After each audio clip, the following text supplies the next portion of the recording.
There's many reasons why the Camino is fascinating, but one of the biggest questions that fascinated me is how does something survive for 1,000 years?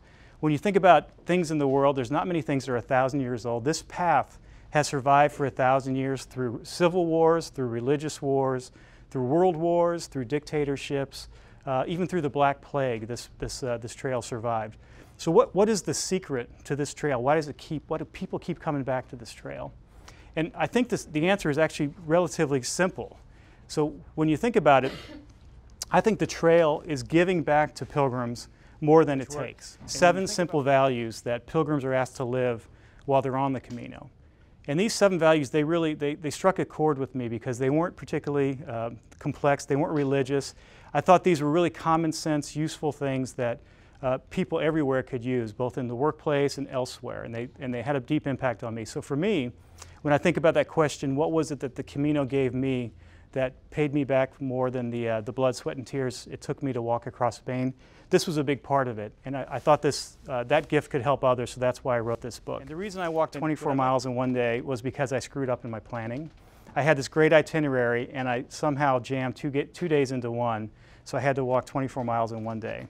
And so that next morning when I got up, I was very grumpy, I was very sore, I was mad at myself, and then the day started off with this huge hill. So I'm walking forward, and there's a huge hill in front of me, and I'm sitting there thinking, there was no clouds in the sky, it was a really hot July day in Spain, and I'm thinking, why am I here? What on earth am I doing walking across Spain? Maybe I bit off more than I could chew with this walk. But I walked up, and about halfway up the hill, I saw a marker on the side, and the marker was to a pilgrim who had died on that spot trying to go up that mountain.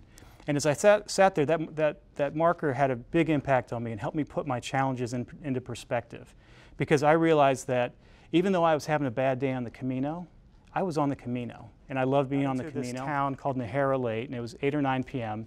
And as I went to dinner, I saw other pilgrims, and I showed them my blisters, because that's what pilgrims do. You show each other your blisters. And then, so my fellow pilgrims told me I should probably get those checked out because it looked like one was getting infected, and I should go to the pharmacy. And then there's only one pharmacy in town, so I limped there.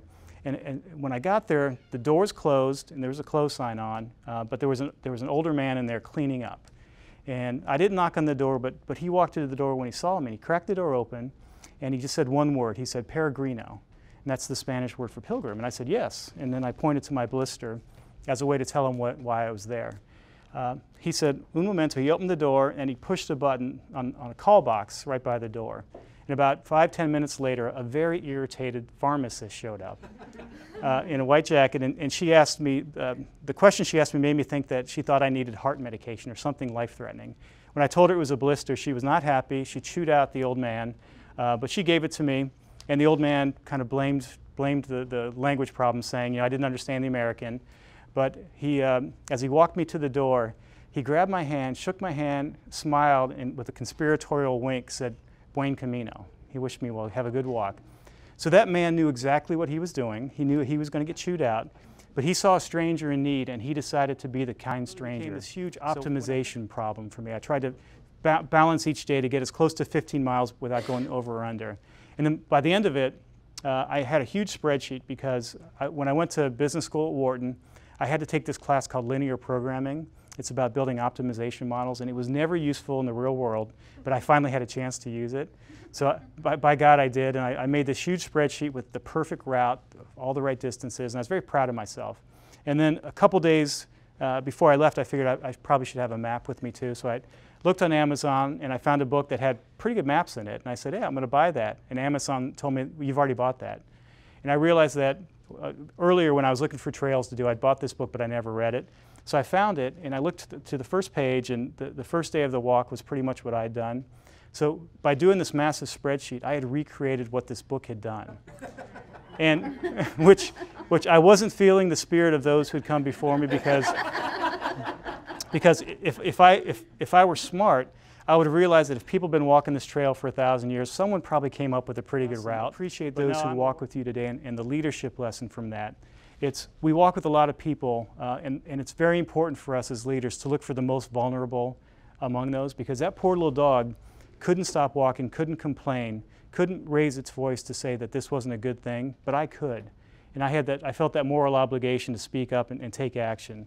So that, I think, is a lesson that translates to leaders today as well, that you have to think about the most vulnerable that you represent and speak up for them. Stories that I talk about in the book.